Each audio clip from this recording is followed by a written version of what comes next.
नमस्कार, मैं प्रदीप अवस्थी हूँ और आप देख रहे हैं अमर उजाला.com। मैं इस वक्त फ़िरोज़पुर शहर में हूँ। फ़िरोज़पुर शहर से मात्र 10 किलोमीटर की दूरी पर ये टिंडेवाला गांव है। टिंडेवाला गांव पाकिस्तान बॉर्डर पर स्थित है।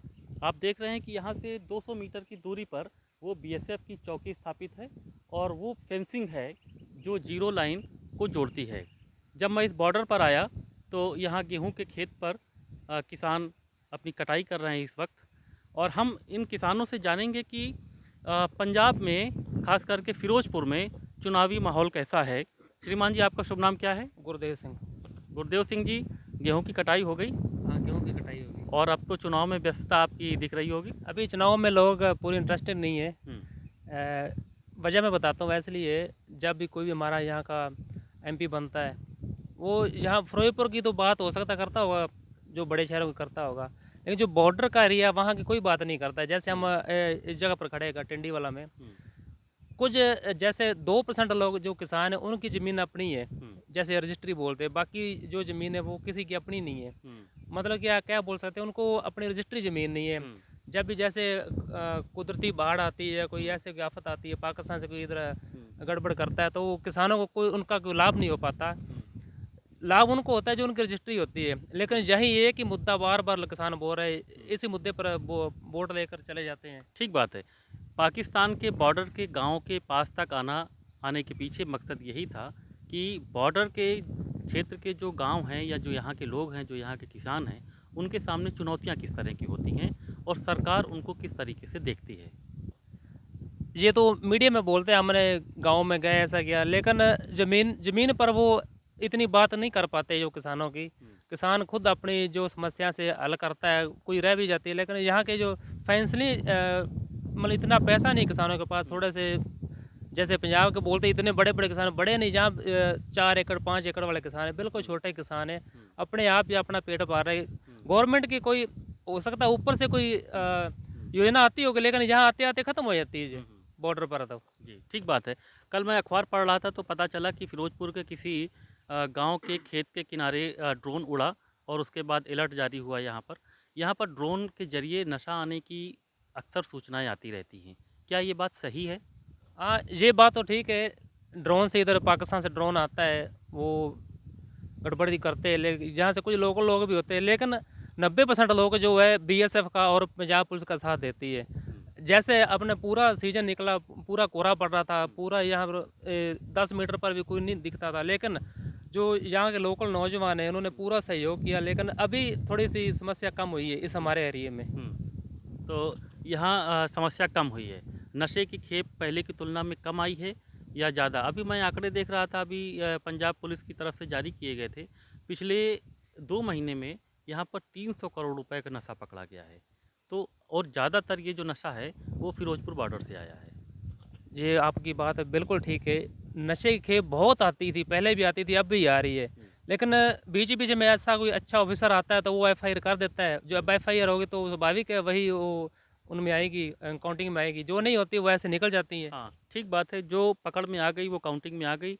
और बहुत सारा ऐसा नशा होता है जो यहाँ पर पाकिस्तान की तरफ से आए ड्रोन के ज़रिए यहाँ के खेतों में गिरता है, लेकिन वो पता नहीं चलता और इसकी मात्रा निर्धारित नहीं हो पाती कि कितना नशा आया। ये आप देख रहे हैं कि मैं इस समय सतलुज नदी के किनारे हूँ। ये वो सतलुज नदी नदी है जो पाकिस्तान से होकर के आती है। एक बड़ा अच्छा फैक्ट हमें ये पता चला कि 100 किलोमीटर के दायरे में ये नदी 5 बार पाकिस्तान जाती है और घूम करके आती है। तो ये समस्या भी इस क्षेत्र में बड़ी विकराल हो रही है कि नदी के किनारे के जो गांव हैं, नदी के किनारे का जो क्षेत्र है, वो घुसपैठ और नशे की वजह से ये एरिया परेशान है। श्रीमान जी, आपका शुभ नाम क्या है? मनदीप सिंह। जी, मनदीप जी, क्या लगता है कि नदी का किनारा होने की वजह से क्या पूरे एरिया में ठीक तरीके से सुरक्षा नहीं हो पाती है? सुरक्षा तो नहीं हो पाती, जी। क्योंकि इसी के ज़रिए जो नशा है वो भी आता है। जी। तो वैसे तो ड्रोन की वजह, ड्रोन से तो आ ही रहा है, जी। यही कारण है। हाँ, ड्रोन से नशा आ रहा है। हाँ जी। और यहाँ के स्थानीय नागरिक जान भी रही हैं, पुलिस प्रशासन को भी पता है, लगाम कसने की कोशिश की जाती है, लेकिन चूँकि तस्करी का नेटवर्क इतना मजबूत है कि उसे सुरक्षा एजेंसियां तोड़ नहीं पाती। हाँ जी बिल्कुल। जी, चुनावी माहौल कैसा चल रहा है? क्या नशे जो पंजाब में जो बढ़ता नशा है, क्या इस बार चुनावी मुद्दा बनेगा? चुनावी मुद्दे का ऐसे है कि इधर का विकास तो किसी ने किया नहीं आज तक। जो भी मंत्री बना है उसने बॉर्डर एरिया को कुछ नहीं देखा है इसके बारे में, ना ही इन किसानों को कोई लाभ पहुंचता है। ठीक बात है। बॉर्डर एरिया की तरफ सरकारों का फोकस नहीं रहता है। और क्या चुनौतियां आप सामना करते हैं यहाँ पर? ऐसी चुनौती जब पीछे अगस्त के बाद बाढ़ आई थी, यहाँ के पूरे गांव नष्ट हो गए, पूरी फसल बर्बाद हो गई। लेकिन ऊपर से ये आंकड़ा आया था 21 करोड़ ये फिरोजपुर ज़िले को दिया गया है, लेकिन हमारे पास तो ये 21 रुपये भी नहीं पहुँचे यहाँ से। पता नहीं वो कहाँ गायब हो गए, लीडर खा गए या कोई ऑफिसर खा तो गए। ये कब की बात है? ये नवंबर दिसंबर में आए थे। इसी नवंबर इसी दिसंबर। में। तो अभी तो यहाँ पर आम आदमी पार्टी की सरकार है। सरकार तो आम आदमी की कहने की है, लेकिन वो पहले वाले वही, जैसे हम बोलते पंजाब में पग का रंग बदलते, सरकार उन्हीं लोगों की होती है। ठीक बात है। अभी पिछले 27 साल से आपके फिरोजपुर में शिरोमणि अकाली दल का सांसद रहा है और ये शिरोमणि अकाली दल की सीट कहलाती है। क्या इस बार भी वो मजबूत हैं या भाजपा से अलग होने के बाद उनको कोई नुकसान पहुंचेगा, या फिरोजपुर में कोई ऐसा नया समीकरण बन रहा है जो लोगों को चौंकाएगा? लोग तो ये चाहते हैं, जैसे कांग्रेस की सरकार थी पहले कई बार रही, लेकिन यहाँ श्रोमणी अकाली दल का एमपी बनता रहा। फिर उसके बाद बीजेपी सरकार रही तो वो अपने अकाली दल का बनता रहा। अब लोग सोच रहे हैं जहाँ सरकार बनेगी, अलग अलग चार कैंडिडेट खड़े हैं, लग रहा है पूरा जो टक्कर है कांटे की टक्कर होगी, ऐसा लग रहा है। ठीक बात है। एक बात आपसे और समझना चाहेंगे कि चूँकि पाकिस्तान यहाँ से मात्र 200 मीटर की दूरी पर आप बता रही हैं और 50-100 मीटर की दूरी पर यहाँ पर फेंसिंग लगी है, जीरो लाइन के हम किनारे हैं।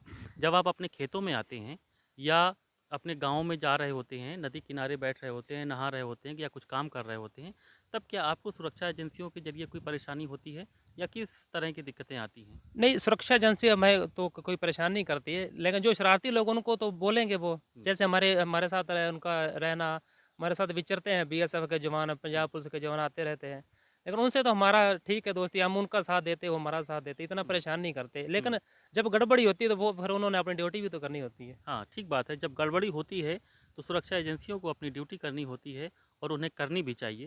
हालांकि वो बात अलग है कि बॉर्डर के एरिया में रहने वाले लोगों की अपनी तमाम परेशानियां हैं और वो शायद हमेशा बनी भी रहें। सरकारों को इस दिशा में भी विचार करना चाहिए।